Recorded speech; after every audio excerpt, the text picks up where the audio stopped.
All right, so this is the Hamilton Wenham Regional School Committee.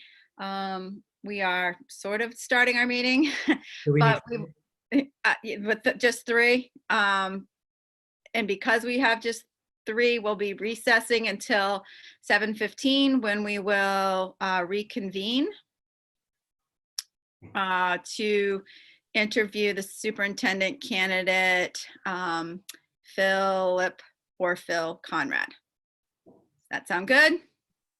It does. Excellent. Thank Great. you. I will see you all in an hour and 15 minutes. Great. Thank you. I will pause the recording now. Goodbye.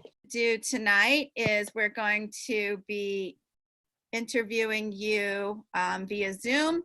This is being recorded, so everyone should be aware that you are being recorded. We will broadcast this later on HWCam once the final interviews have been completed. We are going to ask you questions. Each person will be called out to ask their question. They'll ask your question, you can answer. At the end, we will give you an opportunity to ask us questions, because I'm sure you'll have some. So to begin, we are wanting to have you give us an opening statement. So we'll go ahead with that, and I will try and figure out how to put you on pen. Okay. So first, thank you all for having me here this evening. Sorry that we can't be in person. I think that that's always a better way to get to connect with people you're talking to. But under the current circumstances, I haven't seen anybody in person except for my wife, and the same for her.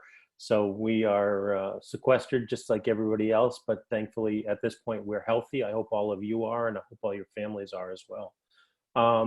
Just wanted to, sort of talk a little bit about, you've seen my background. You know that I have an extensive background in teaching, in being an administrator, both at the building level and now in a large building that's about the same size as the district. Much of my educational leadership training and beginnings began in Hamilton at the high school and at the high school middle school. And so for me, the idea of returning to my roots, if you will, is very exciting. The idea of coming back to Hamilton Wenham, where I learned to be an administrator, where I learned to be an educational leader, and sort of never thought I'd leave, quite honestly. So the idea that I could come back there and be the superintendent as I look for new challenges in my educational career, and that I could come back and do that there is very, very exciting to me. As I told the committee the first time I met them, I never expected to leave Hamilton, and I think most of the time when you have educators who come to the district, they don't want to leave. So retention is not usually an issue for the Hamilton Wenham Regional School District. But when you bring somebody in, that's usually what they're looking for. I did leave, and in a lot of ways, I think that my leadership is much better for it. Having been in a much smaller district up in Rockport, where I was the principal of 6 through 12, and now being in a large district where the school that I have is 1,800 students and is a multifaceted organization. Those things have been really helpful for me in my growth.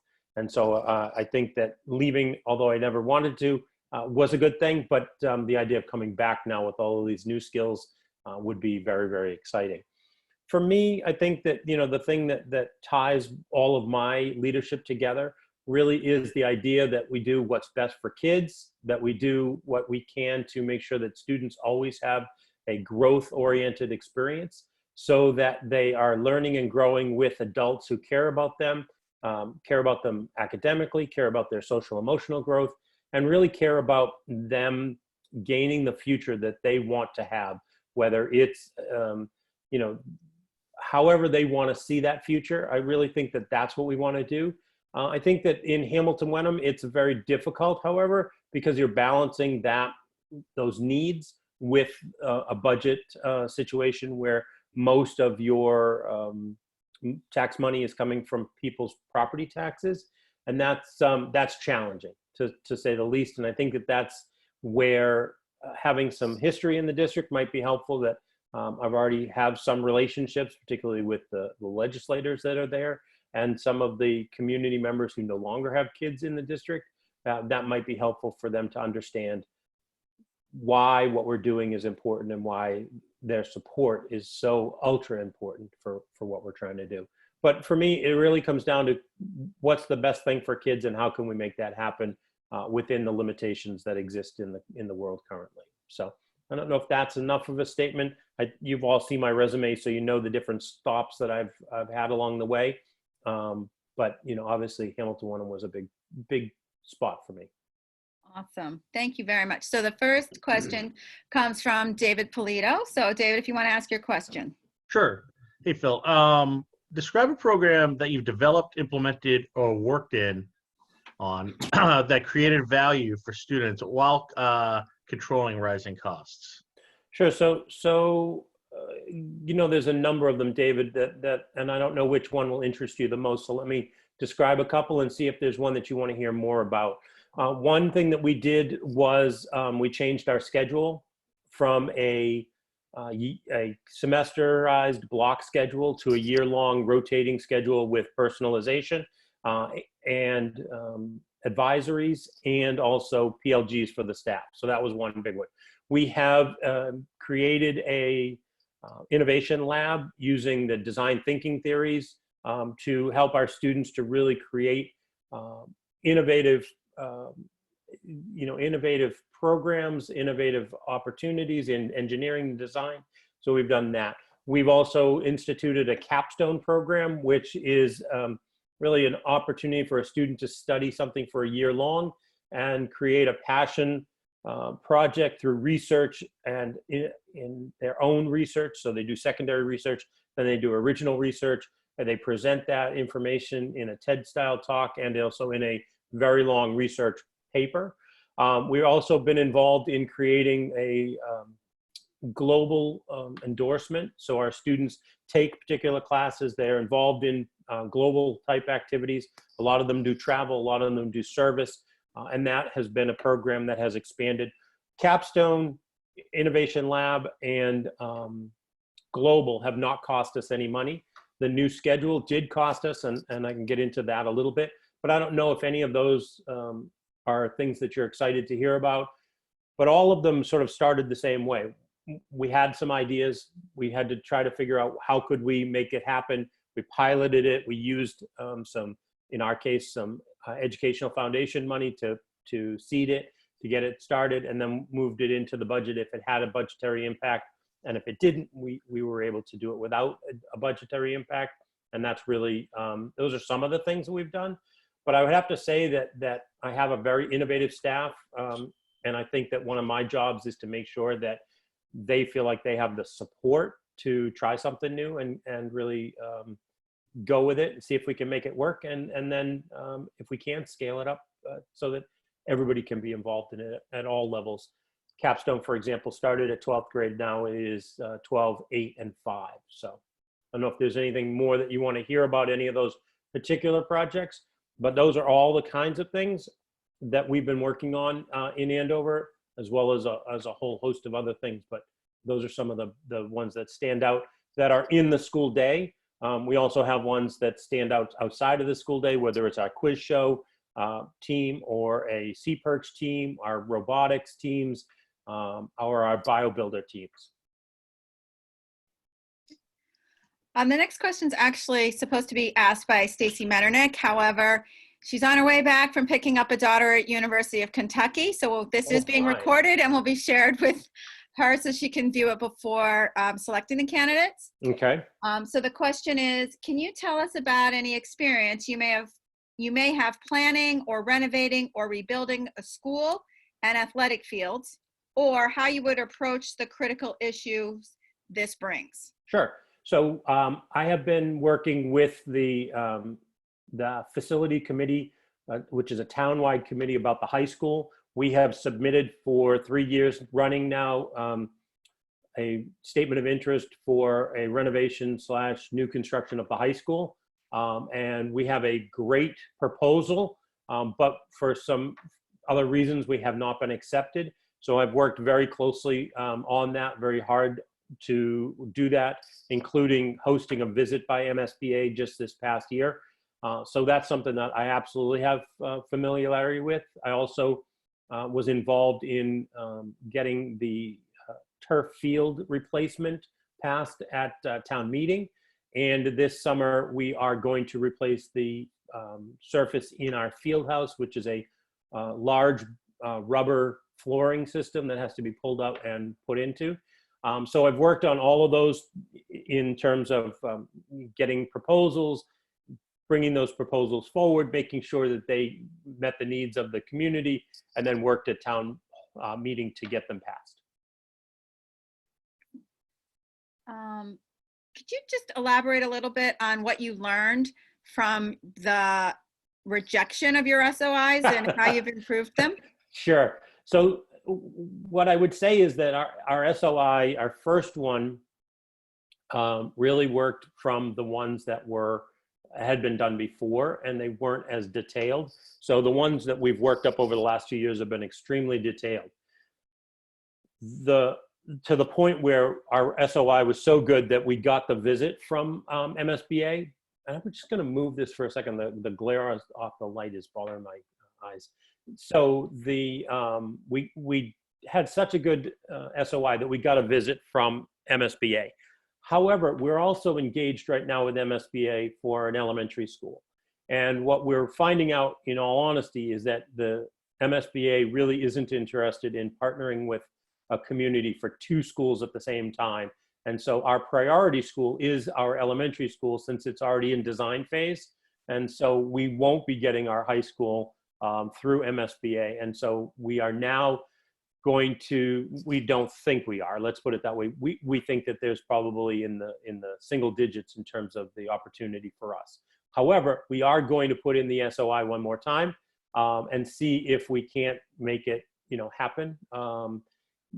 But we're also starting to look towards a January or next spring town meeting to begin to look at the process of what would happen if we had to go alone. The next question is for Gene, if he wants to ask his question. Hey, Phil. Good to see you Hey, again. Gene, good to see you too. Thank you for everything this afternoon. It was you did a great job. Oh, thanks. You did it. You did it as well. Thank you.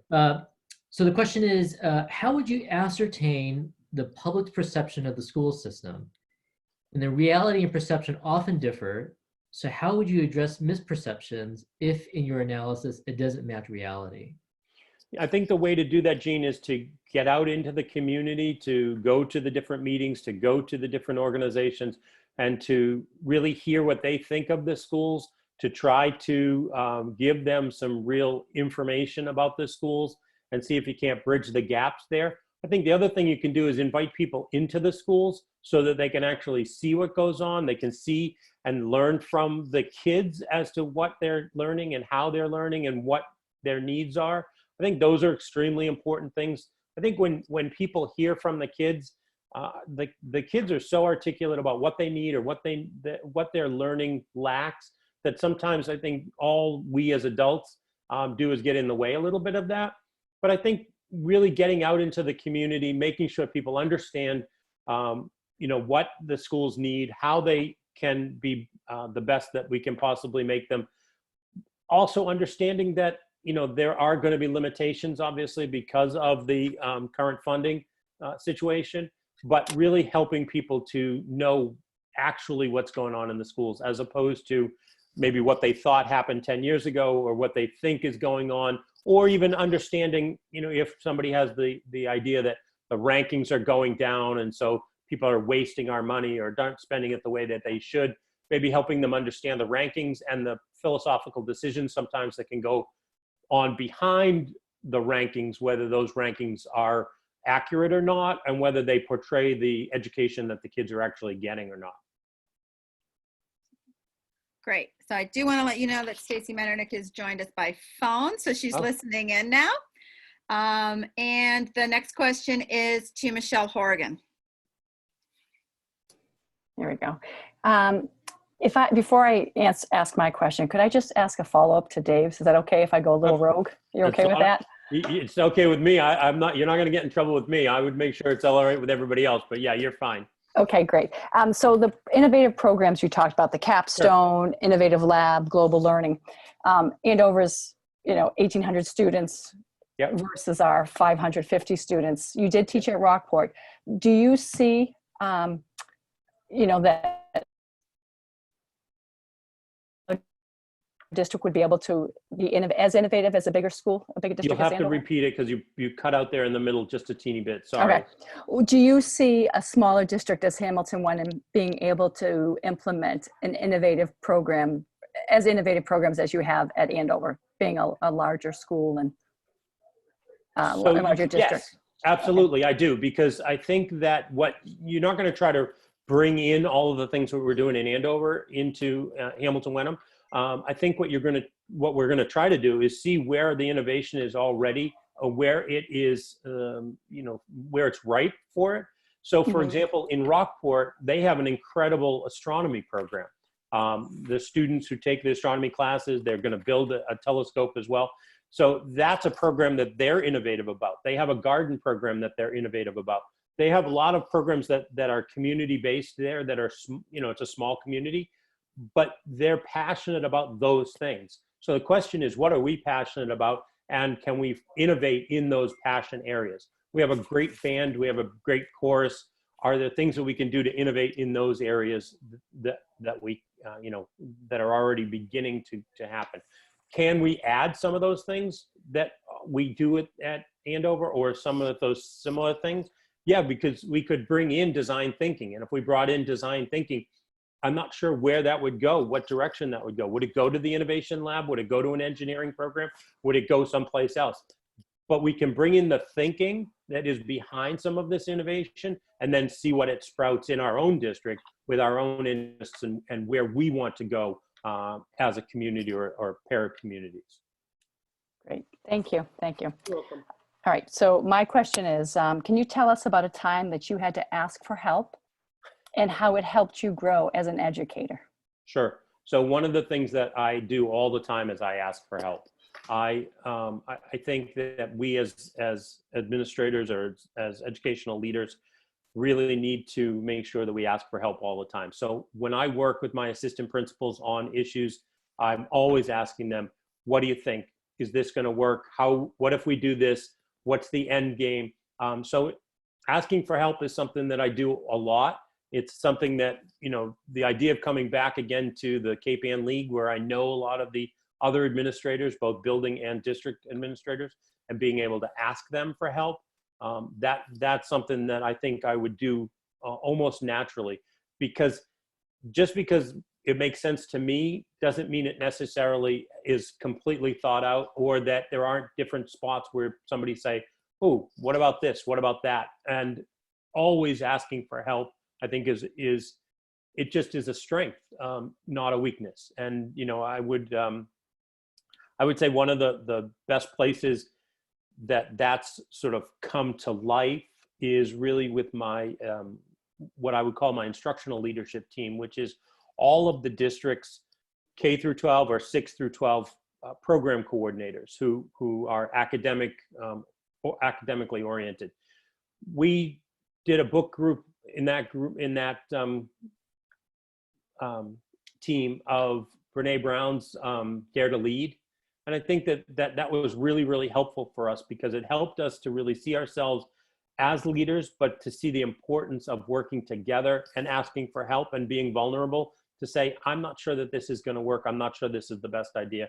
How can you help me with that? So I don't know that I'd have a particular example. I think that asking for help is something that I try to do all the time. And I think I actually get myself in more trouble when I don't ask for help than when I do ask for help. I think asking for help is a strength, quite honestly. And I would want people, that's the other part. I'm really very fortunate. I've built two great teams, because I have a building leadership team with my assistants. And I ask them for help, and I'm really fortunate that they give me open, honest feedback. And when they think that we need to change something, they say so. And I rely on that heavily, because I think that we make better decisions together than one of us makes by ourselves. Great. Thank So you. then the next question comes from our committee member, Ty Prisma.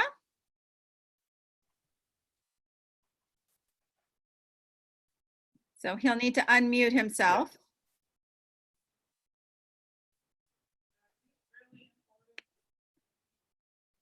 Can you hear me now? Yes, I we can. can. Thank Okay, very you. good. Yeah. Hi, Phil. So Hi, I Ty. have a three-part question. Okay. How do you develop the district budget proposal? Whose input would you solicit? And what is your history working with municipal officials like town managers, board of selectmen, and finance committees? Sure. So first off, I would try to include everyone in the budget process. You know, when I build the high school budget, we include the teachers to the program coordinators to the administrators, the administrators to me to the superintendent, and then that big long list of all the things that we either want or need gets cut down to a very short list of things that we might be able to afford, and then the school committee and the superintendent narrow it even further. So a list that probably started out as a 4-page list gets down to probably a 4-item list. And so my hope is that we include everybody. The problem is that you include people and then they don't see anything come of it, and that gets frustrating for them. And sometimes that can be problematic because they can become a little bit frustrated and angry and disillusioned. And so I don't want to have that happen, but I do want everybody's input into it. So I've been involved in budgeting since, you know, the beginning of my leadership career. You know, Bob Kroll, who was the high school principal at the time, allowed me to be involved in it closely. Dr. Berman, who's the superintendent in Andover, has been really great for letting me be involved in it quite a bit. I have spoken on the floor of town hall, of town meeting. I have spoken to the finance committee. I have a couple of finance committee members who are on that Andover high school renovation committee that I mentioned to you. I have a great relationship with the town manager, making sure that he understands what's going on at the high school and making sure that he is aware of our needs, so that as he prioritizes the school's budget within the town budget, he has that information as well. I also have great relationships, although not around budget, with the directors of public works, who are responsible for a lot of the things that go on in our building, whether it's maintenance or additions of services. So I think that I have a lot of experience with that. I think I also have a lot of opportunities there to build relationships. And so here coming to Hamilton One, we'll be building relationships with the current finance members, with the town managers, and obviously with all of you, to make sure that we are clear about what we need, why we need it, and making sure we stay within the limitations that the two towns have created for us with the regional budget. Great. Can I just follow up on something you said? Please. You were explaining kind of the importance of involving people from the bottom up through the process, but how that can also lead to disillusionment, I think was your word. How do you help people through that or prevent that from happening? It's a great question. I think, you know, there's a couple of ways. One is to be honest with them, to say that, you know, I understand that these are the needs that we feel like we have, but that they're 7 or 8% of an increase, and that we're really looking at a 2 or a 3% increase, and that we're going to have to make some difficult choices. But I also think we need to be looking at beyond a single year's budget and looking at, if we do this year, maybe we do that next year, and we do this the year after. One of the things that when we changed the schedule at the high school in Andover, we were supposed to do it a year before we actually did it. And the reason we didn't do it is because we had an influx of elementary school students and we needed to add elementary school staff. And that was what we as a district leadership team decided we should ask for. Instead of asking for the high school budget, high school schedule, we asked for the elementary school staff to take care of class sizes. That was something that was therefore made it a sort of a 2-year process. We did the elementary school 1 year, we did the high school the next year. I got out and supported the elementary school additions, and they got out and supported me and the high school schedule change. So I think that you need to make sure people are at the table, but they also have to understand the limitations, and you also have to be planning 2-3 years as you move forward, so that it's not just every year is new, and just the loudest voices are going to get the funds that are available. Right. Great. Thank you. You're welcome. So the next question is going to be asked by Peter. Hi, sorry, again, I was taking notes. Hi, Principal Conrad. My name's Pete Walczyk. Thank you for applying to our district. Thank you. I have a daughter in the 3rd grade, and I was a teacher here for 4 years. So I understand your strong desire to return to the district. Thank you. My question for you, sir, is could you describe for us what the teaching and learning environment might look like in our district 5 or 10 years from now? Sure. So my hope would be that the teaching and learning environment would look like an exciting place where kids are joyful and that they are enjoying the learning, and they are supported by a caring, conscientious adult who wants them to succeed, who gives them every opportunity to try and fail and picks them up. That would be what I would hope that our students would have as their experience. I would hope that would be now as well as 5 to 10 years from now. But I think that that's really about leadership modeling, that we want everything to be a positive, growth-oriented experience for our students as they go through our schools. I think that also our students are going to have learned really well how to manage technology, because I think technology is going to become more and more important, and it has the opportunity to be a really great tool. It also has the opportunity to be an incredibly destructive tool. And so we're going to have to do a really great job at helping students to understand how to use technology to leverage it for the benefits of their education. So I think that's something that we'll have to do quite a bit more of. I also think that our curriculum will continue to be high academic achievement, but I think that our curriculum will include more skills and knowledge about social emotional learning, the supports that are necessary to allow students to be resilient, to be able to fail and understand how their failure is in the end going to be their success by learning from their failures and moving forward to a greater extent than they thought possible. So I think those are some of the things that we would want to do. I wonder if we would want to be looking at our facilities in 5 to 10 years. Your newest building is 20 years old, and some of your other buildings are quite older than that, and have been added on to. I think about the Cutler School, particularly with all of its additions, and you go up the hallway and you go this way and you go that way and you go up the ramp. I think that those are some of the places that we're going to need to really help the community see the importance of what we're doing in schools. None of the schools that we have right now were built for collaborative learning. None of them have those collaborative learning spaces. They don't have team spaces. They don't have spots where kids can show each other what they're doing and work together with some of the technology that our corporations are using. So those are things I think that will happen as well, that we'll have more interdisciplinary pod team-oriented learning. And I think that that's something that we're going to have to help our teachers to embrace and understand, because a lot of times teachers will put kids in teams or in groups, but the kids really don't understand how it is to be a good team member or what their role is on a group. So I think those are some of the things that we're going to have to work on as well. So we've got a lot of work to do as we move from the early 21st century into the 20s and into the 30s. So we've got a lot of work to do, and but I think that the exciting thing is you've got some great educators there who are more than capable of making that happen for our kids. Great. So the next question is actually from me, the other Michelle on the committee. So how do you manage dissent and alternate opinions as a senior leader in the school district?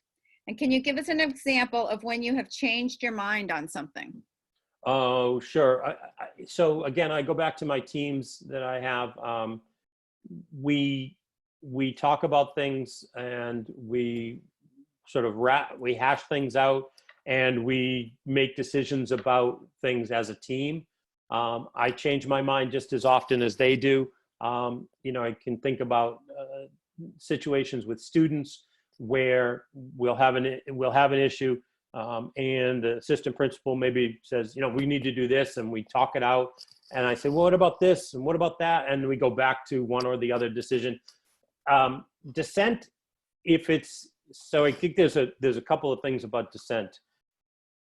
I think that having disagreement or conversation and dialogue is one thing. I think having bomb throwing dissent, where somebody throws a bomb in a meeting or into an organization and then watches the explosion happen. I think those are two different things. And I think as a leader, it's really my responsibility to make sure that dissent in sort of, I would say, the old fashioned way, not in the current political climate of our country, is something where we embrace it, we try to understand it, and we work through it together so that we can get to a common shared vision of what we want to do. Again, I go back to the work Brene Brown is doing. One of the parents just gave me a book that I hope to read this summer, although who knows, maybe this spring if I can go back to my office and get it, that, you know, a complaint is a gift. And I think looking at the ways that we interact with each other and making sure that we are kind, we are thoughtful, that we're looking at the idea from a different point of view, and that we're not personalizing or attacking, I think that that's fine.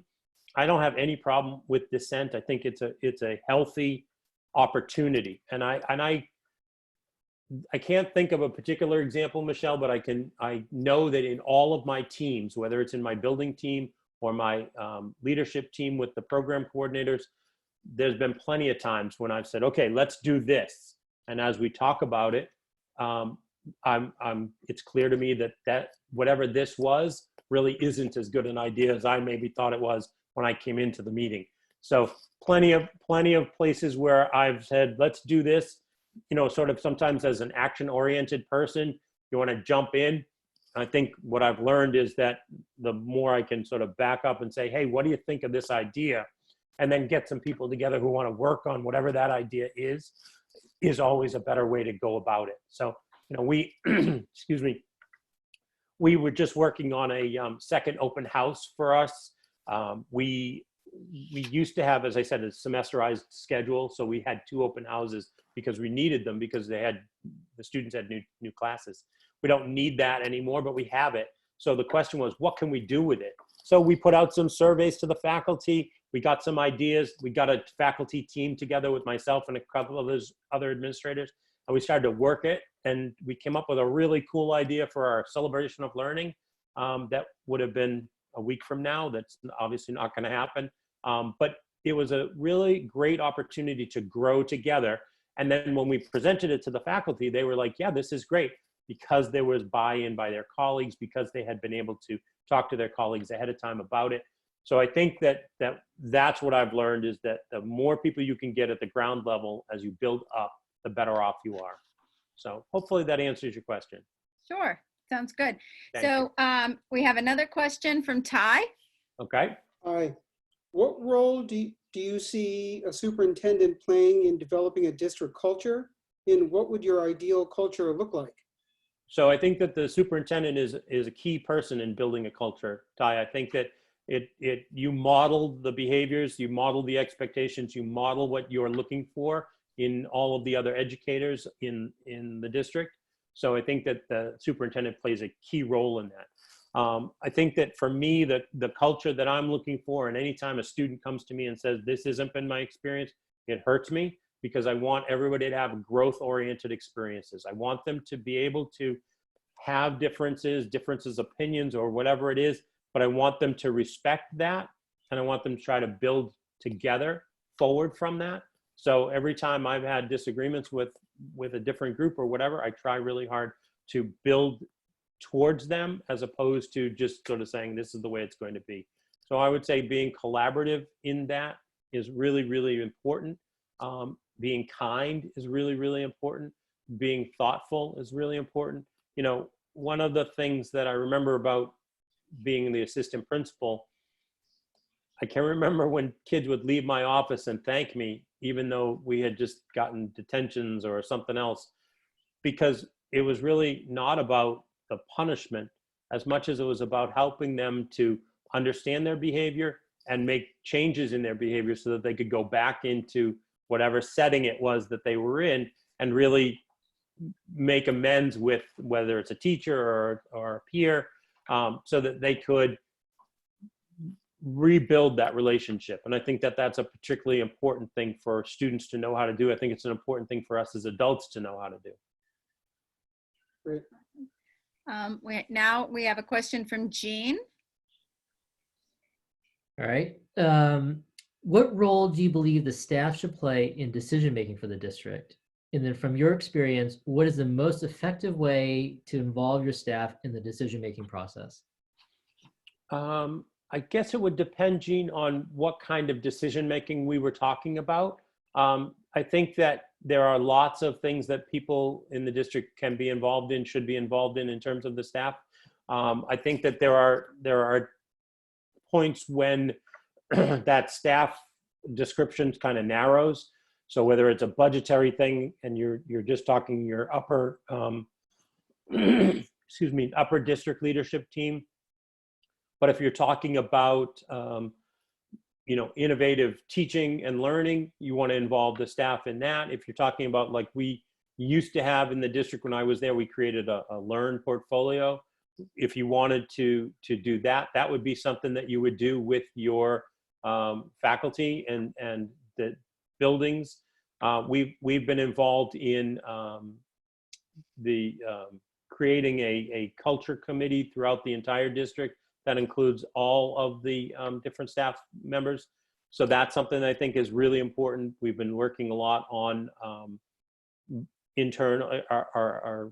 biases and making sure that those don't come out in the different policies and procedures that we use, things like that.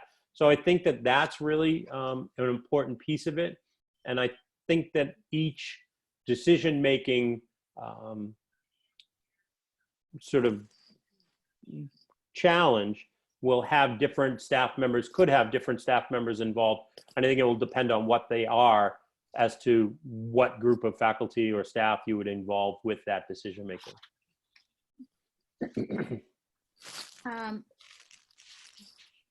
The next question is from me. So can you describe a time that you have led a team that has been reluctant to be led? How did you help overcome their reluctance? What were the results? And what could you have done differently? Michelle, if you can just explain what you mean by reluctant to be led. I'm not sure I understand exactly, the context there. So sometimes you'll have a group of people who do not, for whatever reason, they're not gelling around you personally, or they're not gelling around each other. They might be arguing with each other, so they're not able to be led because people are going in two directions or something of that nature, just in general. Like sometimes groups just aren't ready to be led. So I think that there are a number of things that you can do with that. And I think that there's a lot of different protocols that are out there that really help people to get past what is stopping them from being able to be a cohesive group. And I think that I would really look to some of the experiences I've had with the Center for Courage and Renewal here in the Northeast. I think that that's work that's been really great for me. It also has helped to understand how to get people into the conversations that are the real conversation, as opposed to the posturing conversation that they're maybe having. So I think that those are some of the things that I would do. But I also think that outside of the group, you need to, if you've got somebody who is really trying to play the role of spoiler, you need to make sure that offline you have a conversation with them, and you want to make sure that they understand where you are trying to bring the group. And if that's not something that they're interested in, I think that that's a different situation, as opposed to somebody who probably thinks that they are just being a contrarian because they want to make sure that all points of view are looked at. I think that those are differences, and I think you have to deal with them differently. But the bottom line is that I need a cohesive team in order to lead the district, and I'm going to ask people to do that. I'm going to have conversations, difficult conversations with them if that's not the case. And then if it continues to be not the case, we're probably going to need to part ways so that the district can move forward, because it's not about me, it's not about them, it's about the kids. And if we are spinning our wheels because we can't get traction, then the kids are being hurt by that, and that's not acceptable to me. Does that help? It does. Okay, Absolutely. Good. All right. So the next question on my paper has a lot of words on it. So that is going to be coming from David. So you might want to listen carefully. All right, I'm going to take notes, David, if that's okay. That's okay. Actually, I think you are perfectly suited for the answer to this question. Okay, good. Because this really has to speaks to Hamilton and myself, right? Okay. As you probably remember, it's a very competitive academic district. Mm-hmm. And this leads to increased social emotional needs of the students. Yeah. So, I'd just like to hear your thoughts on policies and procedures that can alleviate some of the stressors that are burdening, our particular students, Sure. While continuing to have these high academic standards throughout the district. Yep. So like I said, this one's sort of geared towards you a little bit. Yeah. Of a softball for So you. I think that we're in a similar kind of boat in Andover. We have a very highly competitive academic environment for our kids. We have supports for the social emotional learning, and what we've done is we have a full staff of guidance counselors, but we also have a full staff of social workers. We have a transitions program which helps kids who have been hospitalized both for physical and mental health issues to come back into the building and to do it gradually. We have a personalization period, which I have to say is a little bit different than what you have at the high school for personalization. Your personalization doesn't have any accountability to it. Your students have a 20-minute period or whatever it is, and they don't have to be someplace. My students have accountability through a piece of software that we use, but part of that personalization is them working with an advisor to work on the social emotional skills that they maybe need to develop freshman year, sophomore year, junior year, senior year, that kind of thing. So I think that that's really, really important to make sure that the students have that development opportunity in the school day. The personalization period for us is also a period because they get to go to those teachers who they feel comfortable with, who they feel safe with, and who can help them to achieve academically with someone who is, already knows them, is caring about them. I also think it's really important, David, that the social emotional well-being of the faculty be taken care of. The academic pressures on the kids is also academic pressures on the adults. So I've been very fortunate over the last 2 years to be involved in a group called the Soul of Leadership. It is a group of principals mostly, because it's done through the Principals Association. And we meet periodically to really talk about our own social emotional health. And it's with the Center for Courage and Renewal out of the Northeast, but it's Pam Siegel and Chip Wood, who are the people who started Open Circle and that whole concept at the elementary schools. And I think that we need to be building in more and more social emotional learning into what we're doing in our classrooms, so that our kids can succeed academically, but know that they're supported. One of the things for me as a principal, I've been now the principal of 2 schools. Each of those schools has lost a child. And I got to tell you that you cannot have that happen to you and not be committed to making sure that every child is taken care of socially and emotionally. It's just no way. There's just no way. It doesn't leave you. So for me, it's a very, very important thing for not only for myself as an adult, but also for our kids. And this particular time period that we're in right now is really difficult for kids because they are isolated They're feeling anxious about what's going on in the world, as we all are. And so they need to be supported. And I think that we want to continue to have high academic standards, but we want to make sure that we're supporting our kids and doing everything we can to do that. And so these are some of the ways that I've done it. We also bring in speakers to talk to groups of kids, small groups, big groups. And again, we use that personalization period for that. And that's been a real benefit to our school community, I would say, and our students particularly. So Great, thank you. You're welcome, David. Thank you. There's one more question, which is our last question, and then we'll be happy to have questions from you. And there's a follow-up that's been requested by one of the school committee members. So, Okay. Describe your leadership philosophy and how you would build leadership capacity at the school and district level. So I think that I really have always been someone who builds leadership, whether it's in my students or in my teachers or in this, my assistant principals.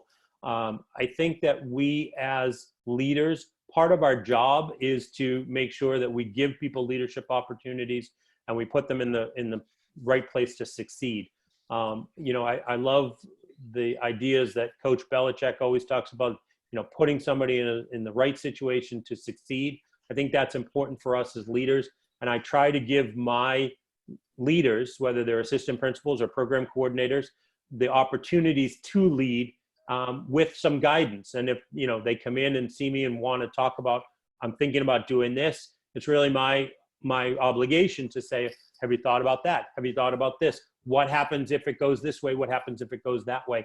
So that they have the opportunity really to grow as educational professionals. And I'm very proud to say that 2 of my former assistants are both principals now and doing great jobs in their schools. And we talk all the time, and I ask them for advice as much as they ask me for advice.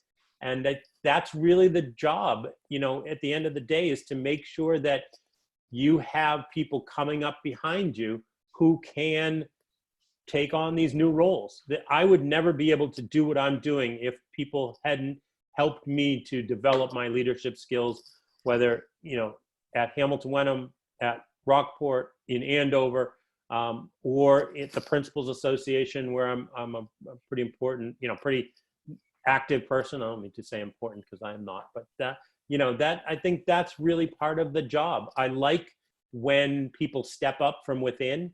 I think that just helps the whole organization.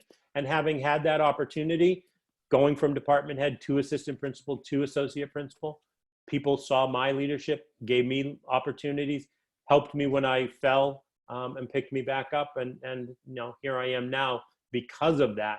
And I feel an obligation in the same way. Oh, great. Thank you. Jean, did you want to ask a question? I do, thanks. So most of your experience so far has been in the high school. Yep. So can you speak a little bit about, if you were chosen to be the superintendent, how would you identify and address elementary school needs? That's an awesome question. And Jean, you know the answer to this because you heard it twice already today. But I appreciate very much you asking me the question. So most of my experience has been 6 through 12. I did have some experiences as the interim and acting director at Montserrat College of Arts summer program with elementary school kids. Had a great time with that as well. I have experience obviously in Rockport, particularly since there were 2 principals. We would be in and out of each other's buildings all the time. So I do have knowledge of it. But as I said to people earlier, when we hired a new assistant superintendent here in Andover, one of the things, her experience is K to 6. And so I remember meeting her the first time, and I said to her, just as Jean said to me, your experience is all K6. You have no high school experience. What are you going to do? And she gave me the best answer, and she followed through, and I would do the same thing. I think it is the best answer. I will be in the elementary schools. I will be there listening. I will be asking questions, and I will be trying to understand it to the degree that I understand middle and high school. I would want to make sure that they help me to grow and learn in that area, because I am still a learner and I continue to want to learn. And that is an area that I'm excited to learn more about. And I will be in the elementary schools asking questions and getting to know what they do and how they do it so that I can be proficient, if not exemplary, in making sure that our elementary schools feel as supported as I would imagine Eric is probably going to feel if I come in at the high school level because of my understanding of both middle and high school. So Jean, thank you for asking the question. I truly appreciate it. And hopefully it was the same answer you heard at least twice this afternoon.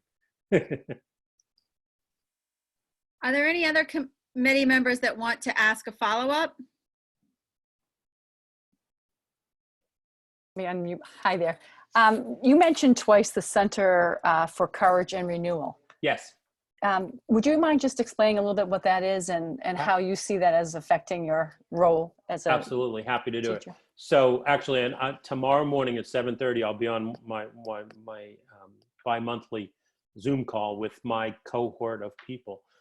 So I'm excited to see them. We haven't seen each other in a while. It's really an opportunity for us to understand our own social emotional learning, our own needs as administrators, particularly principals. The principalship, as I imagine the superintendency, is a pretty lonely place. There are lots of things that we don't share out, that we don't have an opportunity to explore with other people. The only people we can explore it with are other principals. And so that can be very difficult. It can wear on you, and it can exacerbate you losing focus on what the most important thing is, which is the students and their well-being, if you aren't able to take care of your own well-being. And so this is a great group of people who help me take care of my well-being as a principal, as an educator, so that I can focus back on the needs of my students, the needs of my school community, and really be there for them in the way that they expect and need me to be, so that I can be a strength for them and not have them see the wear and tear sometimes that comes from just, sort of being the lone figure, if you will. So we do a lot of different things. Anybody who knows me knows that I'm neither a singer nor a dancer, but I would say that Pam gets me to do both of those things when we meet in person. It's an opportunity to be reflective. We read a lot of Parker Palmer's material. I don't know if you know Parker Palmer, but he's an author, an educational author, who really talks about teaching from the heart, teaching from your whole being, and being open to the new experiences. And so for me, it's been rejuvenating. And as I say, it's been a 2-year cohort. And these are people that this is the only way I know them, some of them. And we are a very tight-knit group. And it's been very, very helpful for me and my own social emotional well-being as a principal. So I'm going to hopefully figure out how to take you off of being the spotlight speaker. Okay. I see you now as the spotlight speaker. I don't want to be the spotlight speaker. But let's see. I'm trying to get us to a gallery view here. Let's see. I managed it. Awesome. Okay. So at this point, we would love to have you ask us any questions that you might have. I'm sure it's just as important for us to pick you as it is for you to pick us. Sure. So I have a number of questions. And so this afternoon, and actually, Jean, people were sort of saying, well, what do you see as the challenges in the district? And I had mentioned them, and I'm curious if they are, in fact, the challenges that you all see. I see the budget as a huge challenge. I see the current challenge of out of district placements as a huge challenge. I see the facilities as a large challenge, but I also see unity as a large challenge. And I'm wondering if those are the same things that you're all seeing. And if they are, if they're things that you've been dealing with, planning to deal with, or whether you have sort of put them to the side waiting for someone to come in who's the permanent superintendent. I'll take it. I'd start anyways. So I would say yes, those are the priorities. I would say that the budget, is sort of up in the air. We're asking for an override, which may or may not pass. And if it doesn't pass and you were to be selected, you'll probably be dealing with that issue. And I'm pretty sure you were here when we had our two-town meeting at the high I school. was. So, that could be the path we're on. We also could be getting support because we're working really hard at that to get it approved. Facilities, we've also submitted an SOI for all 3 elementary schools. This will be our 3rd year. We started with just Cutler, then we did, we started with just Cutler, then we did Cutler and Winthrop, and this year we did all 3 elementary schools. And the out-of-district tuition is something that we do not, in my opinion, fully understand what exactly has been happening, but it has been increasing at a very steep rate. It wouldn't be quite exponential like the coronavirus, but it is pretty steep. And then I do believe you're right on the unity.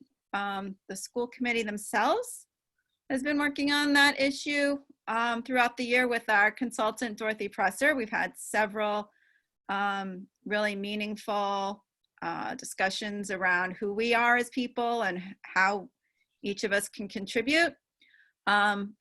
But we did ask you the question about how do you lead a team that's reluctant to be led, possibly because we're thinking there may be some, and so not dissent in the bad word, but dissent, like the Supreme Court. Sometimes people dissent and they have an opinion, but everybody on the court lives by the standard. So I would say that's going to be a challenge for you to come in. Mm-hmm. You obviously have some advantages over others based on your previous history. So if anyone else wants to add to that, that would be great. Well, I was just, Phil, I was just wondering, by unity, are you talking about the school committee or the district at large? Both, actually. I have to say that there has been disharmony in some of your meetings that are on the web that I've viewed. I also heard questions about unity within the leadership team of the district. I also heard unity issues when it came to the role or the perceived role of the teachers with the administrators. It sounded like there was some disconnect there as well. So it sounded like there was unity issues at all levels of the district, and I just was curious because that was sort of something that I was hearing today, and I wanted to see if I was hearing that properly or not. So I would say yes, Michelle, at all levels of that. I can speak obviously to the school committee, having been on the board now for 11 months. I'm sleeping better at night. I wasn't sleeping so well when I first was elected because it was, I thought, pretty contentious and not so harmonious. But I feel like we are working together better as a team. And I think it is because of the guidance we've received from MASC. In regarding the teachers and leadership, as a parent, I don't see that. So I really can't speak to that. As a parent in the district for 20 years, my children have been well educated, and I've never, knock on wood, children have had a teacher that I felt wasn't giving 100%. But again, there's different levels that you see, and maybe someone else can speak to that too.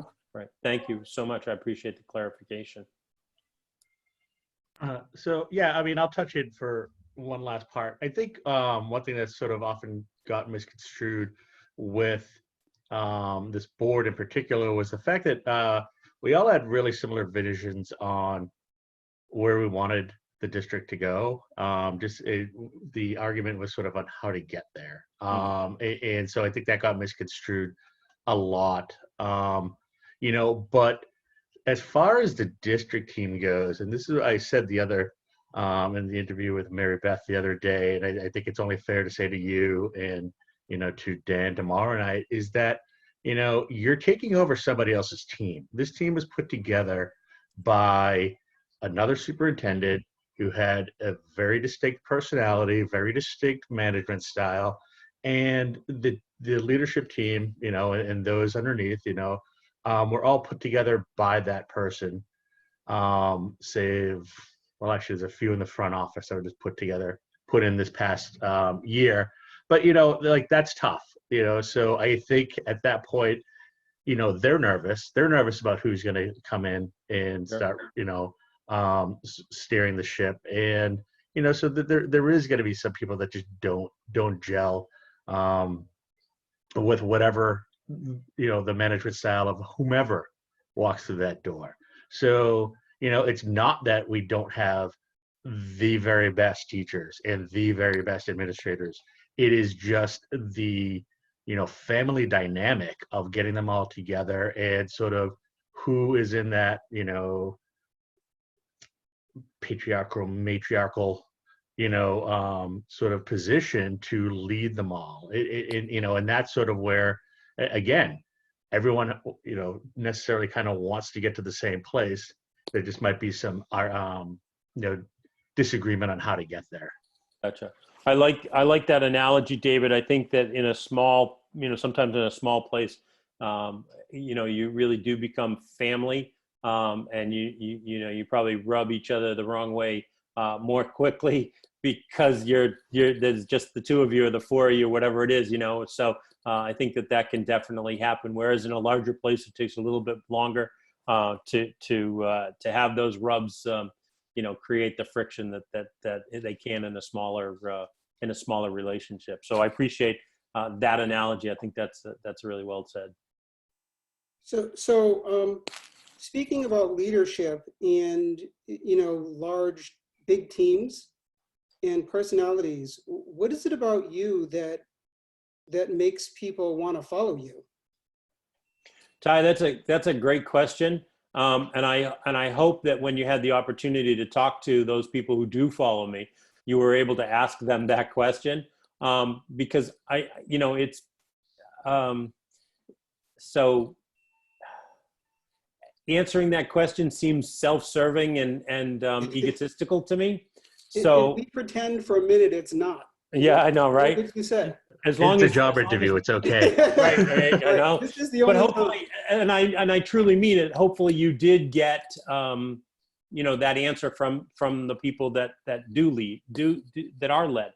But I think what it is that, you know, I show them caring and concern, that I know that they're people first before whatever they are as positions, that they are valued for what they bring to the community, and that this school community is second to their family, and that when it comes to a choice between family and school, that I always try to make sure that they understand that my expectation is that they're going to pick family first, and that when I don't pick family first, my expectation is they're going to call me on it, and they do.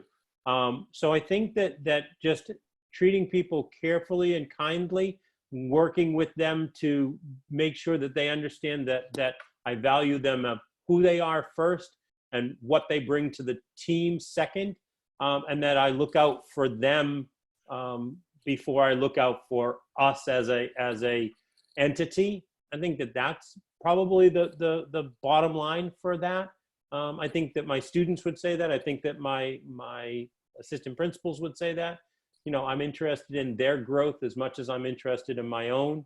I'm not somebody who needs to be out in front of things. I'm just as happy to see somebody else get the credit. So I think that those are the things that they would say, Ty. But again, I think it's an opportunity that they could speak for themselves, and hopefully they had that opportunity to do so. Great. Thank you. You're welcome. And again, that really is a hard question. So it's that balance of trying to present oneself or sell oneself, and at the same time be true to oneself, and really not you know, not feel like you're just, you know, giving too much, you know, sort of, I don't know. just, it doesn't always feel like it's a balance, if you will. And did you have more questions? That's, Well, I wanted to just give everybody a chance to weigh in on the question that I had asked. I didn't hear, from everybody, so if everybody's okay with that, that's fine. that was great wait time on your part. Ah, Thank there you you go. very See? much. I'm trying. So, my other questions are, as you guys think about the questions you've asked me about the kind of leader that you're looking for, what is it that you're looking for in this new superintendent that's going to come in? What are you looking for that person to embody? What are you looking for that person to have as characteristics? And so that I understand what you're thinking in that way. I would love our superintendent to not see this as a stepping stone, someone that will be here for time and space, a certain amount of time to take us to where we should be in the 21st century. That's So to sort of, I guess, go with Michelle, sort of piggyback on Michelle, I graduated from Hamilton. I have a lot of pride in this district.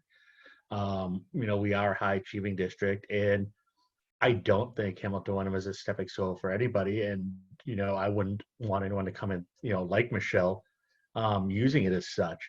I think at the same time, we have a lot of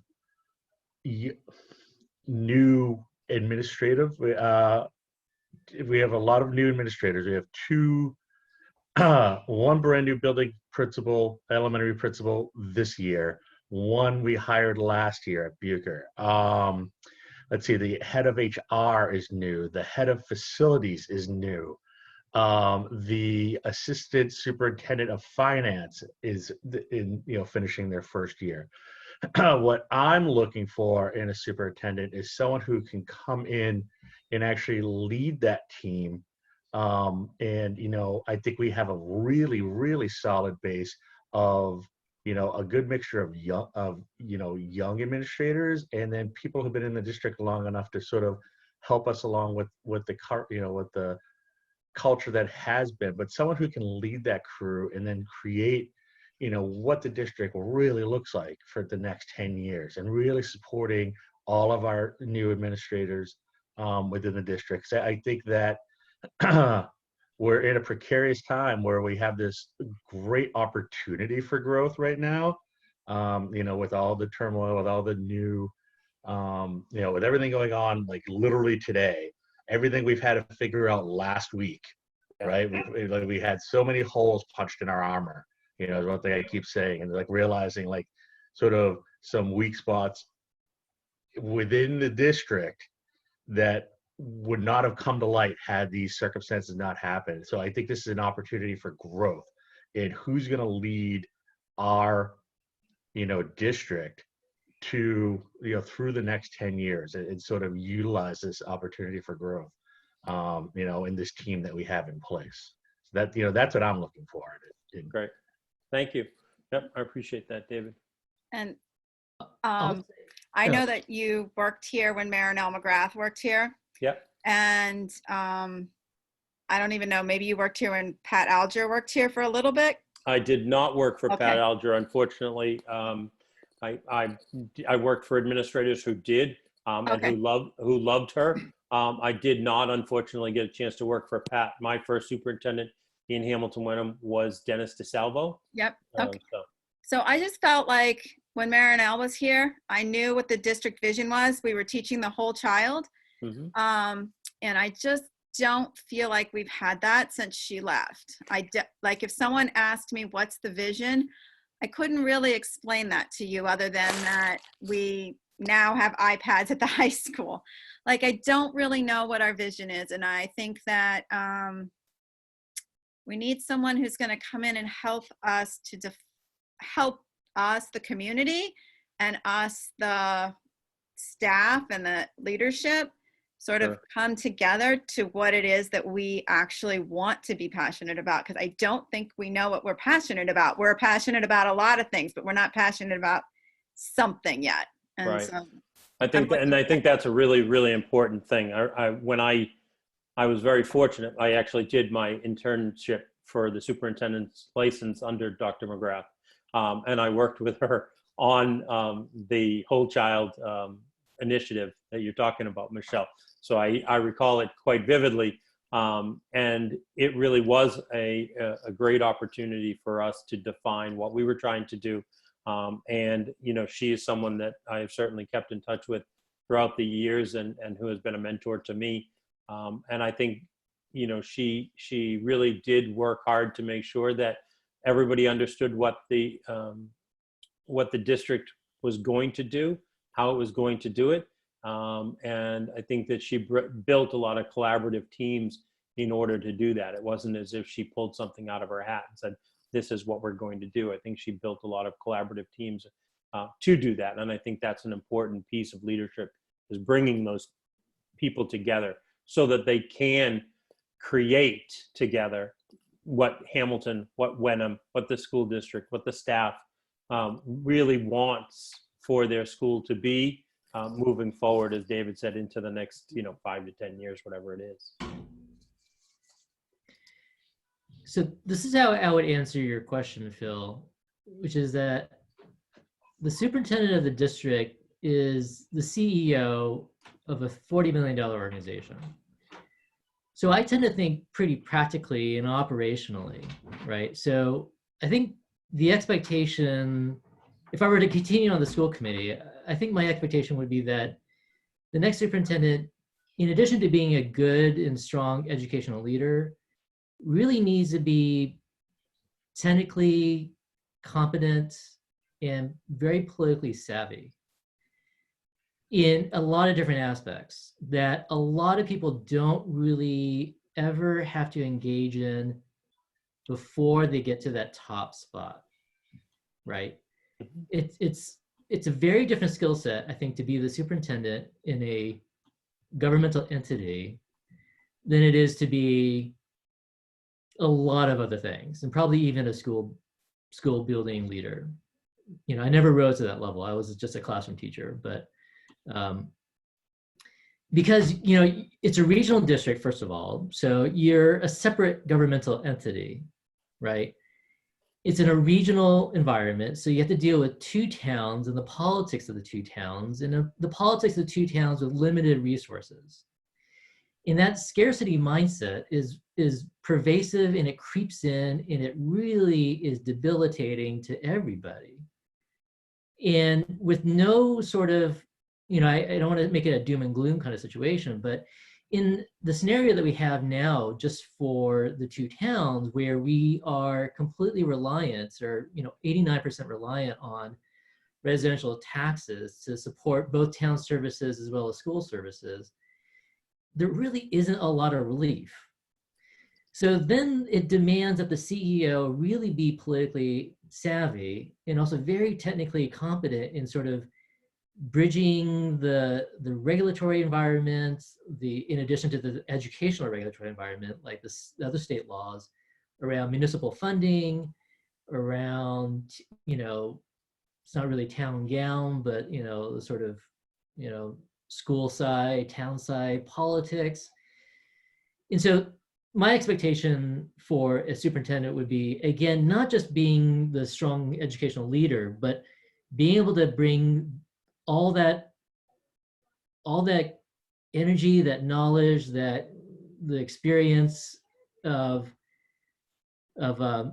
dealing with the sort of the governmental side, right, the municipal side. Mm-hmm. And again, like, not a lot of people get to experience that. Not a lot of people have that experience, and it's a rare occurrence. And you know, you can certainly learn as you go. But I think the strong superintendents are the ones who embrace that. You know, they don't shy away from that. They embrace it. At least in my opinion, they embrace it, and they're able to succeed in sort of navigating those kinds of those relationships. Great, I appreciate hearing that, and you know, I understand what you're saying, and while the district has, you know, the two towns and so two finance committees and two cultures, you know, certainly having a large community like we have in Andover has given me opportunities to meet with a variety of people, whether it's finance committee people, the town manager and his staff. So I've got some of that, but obviously not all of it. And I hear what you're saying, Gene, and I appreciate it. May I ask? May I chime in here? I thoroughly agree with everything Gene, Michelle, and David said. And you addressed this earlier, sir. What I'd like to see is how do we become an innovative go-to district while keeping in mind the budget restraints that we have? I think there's a way to become that without adding any cost to the budget. It has to do with rethinking education, because in many ways we're still operating on under a 100-year-old model of education. So I think I hear what you're saying, and the ideas of innovating that's a great idea. And I think, we happen to be in the Kaleidoscope project, which is part of the commissioner's new innovation, sort of his innovation initiative. The problem is, I think you have a mix of things going on. You've got an initiative innovation from the commissioner himself, but you've got a fixed mindset from the Department of Education, generally speaking. So you've got conflict there because you've got, you've got obligations in terms of testing, you've got obligations in terms of hours and courses and all those kinds of things. But then you have this, let's let it ride and see what happens kind of thing when you start to talk about deeper learning and you start to talk about how can we make sure that kids are getting authentic learning opportunities, authentic assessments. How are we making sure that students' learning is visible and that they can demonstrate their understanding in a variety of ways? So you've got a dual track going there, and I think that the concern is how do you sort of placate both structures and do it well, because at the same time, excuse me, you've got people who are going to say, don't do anything that's going to make your ratings slip any further than they already have. So if you've got those pressures, you're going to need some release in at least one of those areas so that you can innovate and maybe realize that that innovation isn't going to work for all kids and you need to pivot, or you're going to become more traditional and your numbers would go up and you'd be able to you have rankings that rise, and so that would give one group of people sort of pleasure that you're doing the right thing. So I don't know that a single person is going to be able to come in and do what you're talking about, but I think what a single person is going to be able to do is to try to help those people already interested in innovation to continue to innovate and to be able to explain to people why it's so important to innovate. Gene talks about being a $40 million organization, that we can't be a $40 million organization that has a 100-year-old model, because we know that that's not going to be sustainable. But at the same time, if our funding mechanism is based on that 100-year-old model, then are people going to be willing to fund innovation and try some new things? And maybe that's where our Ed Foundation comes in.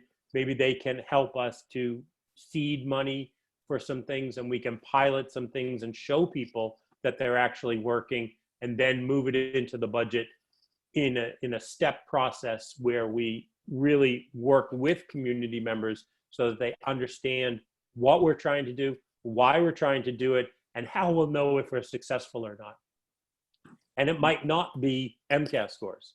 It might not be SAT scores. It might be the number of kids who are graduating having done passion projects. It might be the number of kids who have gone out and done service for others in their community. It might be kids who have been able to focus in on, a global initiative and really taken it to the end those might be the ways, and we might have to together make sure that our community understands we're not using old measures. We're going to use a mix of old and new measures, or we're going to try to move to new measures.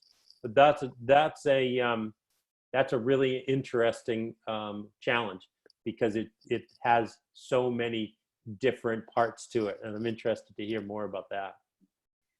So we probably have enough time for you to ask us one or two more questions, and then we would have you just make a closing statement. I actually don't think I have any more questions. I think I got most of my questions answered, and I really appreciate the dialogue. And as I've said, and Jean, again, I feel bad for you, my friend. I'm not much of a speech maker. The only speech I really like giving is the one at graduation, and that's because it's all about the kids. So I'm not much of a speech maker. What I would say is thank you so much for the opportunity to be with you tonight. Thank you for the opportunity to have met your community today during the day. I really enjoyed reconnecting with the Hamilton Wenham community. I really enjoyed my time there. I look forward to learning about where you are now and where we want to go together, so that we as a collective can set the priorities, figure out how to fund those priorities, work with the communities to make sure that our kids have the best future that they possibly can from our educational system that has, in many cases, supported the people who live in town, who we would be relying on to help us to move the district forward at this point. So that's really what I would have to say. And again, I prefer dialogue than speech making. So I appreciated the opportunity to have this dialogue tonight to really get your input on the different aspects of the community and of the district. So thank you so much. And I appreciate the opportunity. So it's nice to meet you all. Thank you, Phil. So Thank you. school committee members, we're going to stay on because Dorothy she's going to go over the voting process with us. Phil, it's an open meeting. You're welcome to stay. Not interesting. You don't have to. Yeah, I'm going to leave. I've been sitting in this chair with Jean since the early afternoon, so I'm going to leave. I wish you the best. And Dorothy, I will hear from you soon, I'm sure. So thank you all very much. Bye-bye. Thank you, Phil. Thank you. you. Phil. Thank you, sir. All right, so let's see if Dorothy is unmuted. There we go. All right. She is not unmuted. Trying to unmute her, but Dorothy, you do it and I won't push the button. You do it.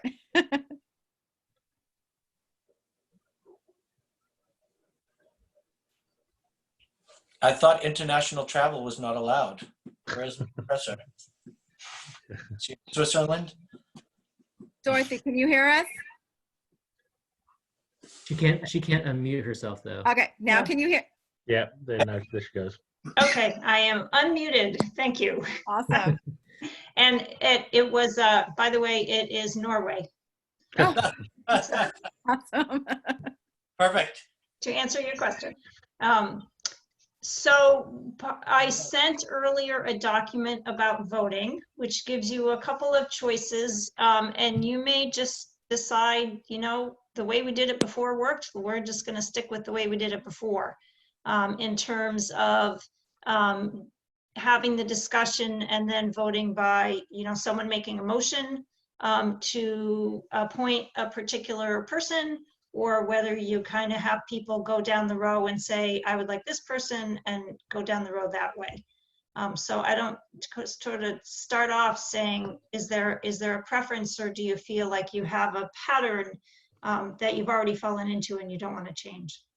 I think it's a little early to speak to that, because I could see an opportunity for sort of both ways to work. Yeah, I don't want to say too much more. Okay, well, think about it, because before you actually start the deliberation, you will want to have made that decision. So yeah, no, I think it'll be easier after tomorrow. Yeah. Can I ask, excuse me, Dorothy, can I ask, you said you sent it to us earlier. What, the last email I have from you was Saturday, the feedback from Mary Beth. Was there one sooner than? There was one earlier today. I see other people nodding their heads. Did I? Yeah, no, I'll make sure, I'll take a look and make sure Michelle has it. Okay, Yeah, I thought so- I counted, Michelle, before I sent to make sure there were 7 names, but I'm sorry if. Okay, missed thanks a lot. I received. All right, thank you. So, the other thing that I just wanted to touch on is you made a couple really good decisions as you were planning out the schedule. One was you wanted to be thoughtful about giving yourselves time after you had the final interview to make your decision on Wednesday. The other good decision you made was, well, let's put a vote on Tuesday in case we decide we want to go that way. Given all the changes with the coronavirus and the changes the governor may be making and everything else, Bedford has moved their vote to Wednesday at 4 o'clock. So you just may want to be aware of that and think about what your comfort level is with that. Hold on one second. Yep, We're scheduled for tomorrow, and then we're also scheduled, I think, for 6 o'clock. Um, So Wednesday. what Dorothy is saying is on Wednesday, there's a potential we could have 3 candidates or 2 Or 2. candidates, Mhm. depending upon what happens at 4 o'clock. If we so- can possibly decide tomorrow, it would be to our advantage to do so. I understand that. And It may be a yeah, decision. no, I mean, so we obviously put that on there specifically for this reason. I think this conversation is a lot easier to have tomorrow night. Agreed, this time. agreed. I just want you to be thinking about it and not spring it on you tomorrow. So no, I appreciate that. Yeah. So Before we do that though, so Dorothy, how do we get the survey results then back from From Dan. Bill So or I even was thinking about that. So his meeting ends, or his community meeting ends at 6. Your interview 5:30. 5:30. So I think if you can ask the people who are in that meeting, all 3 of those meetings, please get your survey information to us right away. Then I can get it to you while Dan is interviewing. Then you can take a recess, give yourselves time to look at it before you go back and start any deliberations, if that's what you decide you want to do. Does that make sense? Yeah. I mean, does the process make sense? Not your comfort level, but at least does the process make sense? Yeah, I think so. Does anyone seem confused about that? So, and I I like do- how you picked up about the comfort level. I do like the idea of the recess, just for us to review the information. I'm a little bit concerned about, like when I watched Melrose's school committee, it basically was like they started their meetings, somebody made a motion, and then they voted, and that was it. And I just feel like so far along the line, we've always, whether it's been picking a school committee member or picking a superintendent, temporary superintendent candidates, that we've always expressed like our preference for 2 and then narrowed the field. And then that way, it also gave everybody an opportunity to say why they picked those 2. And then that somehow informs the next step, because we can sort of consensus around the final one. Because it would be a little bit strange if the person who makes the motion and then we debate it and then it's a no on that person. It could be No, really odd. And that's not the way it usually works. Usually you open the debate or you open the deliberation and you go have that discussion about, someone like Michelle, you might start off and say, my 2 or my 1 favorite candidate is thus and so. You go down the row, discuss the pros and cons. And then once everyone has had a chance to have their say, then someone would make a motion based on either their strong opinion or based on where they see the decision headed. I just So want to say, I'm not saying jump right into a motion on who to appoint. Okay. Not at all. Okay. I misunderstood. earlier when I was saying that this discussion would be easier to do tomorrow night, it was actually really exactly along the lines of what Michelle just said, right? The Mhm. idea sort of like, all right, well, top two. I've liked that process so far. I thought that's where we got the best dialogue out of. Mhm. The other thing I just wanted to mention real quick is it looks like I'm having a heart attack or something, but it's actually the light bulb. I have like an Edison bulb here that's making me appear pink out here. But it's just because my office has such bad lighting. So I just noticed that. I'm like, oh my God, it looks like I'm having a stroke. So, Okay. A bad sunburn. I have a question. So Dorothy, when we make a decision, the next process will be you'll call the person and it'll all be contingent on a positive outcome in negotiations. Correct. So how will that process work? Like, how does that negotiation process work? Like, that then just gets tossed right to us in the negotiations committee, trying to come up with a contract based off our own Yeah. contract. And then we meet with them, to sort of hash out any details. so is that Right. something where we should post a meeting like for Friday so that we Yeah, can good do call. right away? Good Or is call. that something that takes a few weeks? Well, Like how- I think we could have an initial meeting, putting together a basic contract. Yes, yes. The other thing, if I don't say this again, because I usually try to make sure I say it multiple times, when you make that motion to appoint, make sure you make it contingent on the outcome of successful negotiations. Because if you don't, you may be stuck trying to make sure, you want to be able to give yourself some flexibility if you cannot have a successful negotiation to get to a contract. And that's in that the wording's in that document. So, Okay. All right. So can we clarify tomorrow? We're at 6 or 6:30? Sorry, I can't remember. we We're decided posted- that the interview would start at 6:30 to Right. give Dan just that bit of a break between ending one event and jumping to another. But I believe we have to do the same thing we did tonight. Okay. Open it at 6 and then just put it, Correct. go to recess till 6:30. Correct. Okay. Do we have to have a quorum to open at 6? No, someone has to be there to open the meeting and then do what Michelle did tonight, just put up, Sign. just put up something that said you're in recess until 6:30. Thank you. I was actually taking a nap today and woke up in a panic when I got that text from Michelle Bailey saying that she opened the meeting. Obviously, we've all done a ton of work, and I just want to thank you guys again. I know it's been crazy this past week plus, especially you, Dorothy. We all volunteered to be here. Well, I guess we pay you to be here. But I really have learned to, not that I haven't respected and appreciated all of you over the past year, but this work this past week has really, really made me just really grow in admiration for all of you. I know how hard it's been on my end, so I can only imagine how hard it is on your end. So just thank you for everything you guys have done this week. The district really appreciates it, and I really appreciate it. I actually have another question. I know, Dorothy, you've been calling some of the references. Mhm. Is that information you're going to provide us, or is that just a check out of like?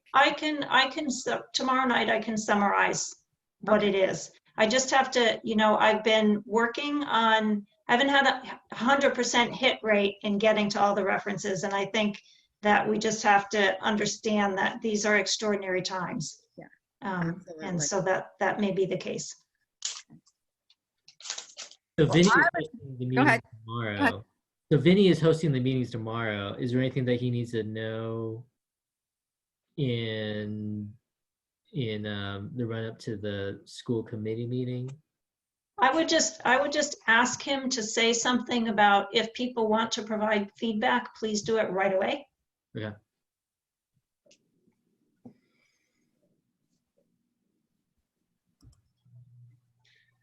Anything else? Again, thank you everyone for all the work you guys have been doing this past week and tonight. I guess get a motion to close the meeting. Does Michelle Horgan want to do that? She looks like she is. She's on mute. Okay. I make a motion that the Hamilton Wenham School Committee adjourns the meeting at 8:50 p.m. Second by Michelle Bailey. So Michelle Bailey, Yes. Peter Walczyk, Yes. Ty Primo, Yes. Michelle Horgan, Yes. Jean Lee, Yes. so, and David Polito is a yes. Dorothy, I'm assuming you're a Wait, yes as well. I think I don't Stacy's get a on the vote. phone. Stacy's on the phone, Oh, Dave. is Stacy still on the phone? I'm sorry, Stacy. She might be muted. She might be muted. Let me check. She's muted. I- Let me mute her. There you go, Stacy. Thank you, because I can't unmute myself. Sorry, I've been on the, yes, I'm on the Merritt Parkway, so. So, Oh, that's Almost home. awesome. You're only 3 hours away. Good job. and no traffic, hopefully. All right. Well, have a great night, everyone. Stacy, get home safe. We'll see you tomorrow night. All right. Thank Good you. night. Thank you, everyone. Thanks, Dorothy. Okay. So Good Thank you. night. I will end the meeting and send the recording to HW Cam.